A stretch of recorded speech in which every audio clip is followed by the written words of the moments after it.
እኔ ኃጢአተኛ ልጅ ነኝ ጠልቼ አይደለም ተታልዬ ነው በሉት። ደክሞኝ እንጂ ክጄ አይደለም በሉት። ከቦርሳ ውስጥ በወድቅም ያንተ ድሪም ነኝ፣ ከመንጋ ውስጥ በጠፋም ከበጎች አንዱ ነኝ። ከፊት በኃጢአት ምክንያት ብርቅም ከልቤ ግን አላወጣውም በሉት። የትም ብትወድቁ ያነሳችኋል። ወገኖቼ ሰይጣን ይሄን ያህል ከጣለን እግዚአብሔር ደግሞ እንዴት እንደሚያነሳችሁ አስቡት። ወደ ማናውቀው ክብር ነው የሚያደርሰን እግዚአብሔር። እየጠበቀን እኮ ነው እግዚአብሔር። ወገኖቼ ወጣቶቹ እመኑት፣ ሲያሳፍራችሁ እዩት። እግዚአብሔር ማንን አሳፍሮ ያውቃል? አብርሃምን ነውን? በድህነት ተንከራቶ በባለጠግነት አልመለሰው? ባዶውን ወጥቶ ያዕቆብን በብዙ መንጋና እረኛ በብዙ ልጆች አላመጣው?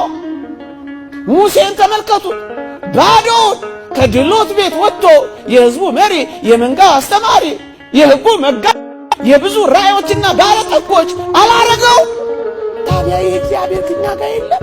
ወጣቶቹ እመኑት፣ አምልኩትና እመኑት እንጂ እንዳትፈሩ። እመን እንጂ አትፍራ። ብዙዎቻችሁ ፈርታችሁ ኃጢአት እየሰራችሁ እንደሆነ እናውቃለን።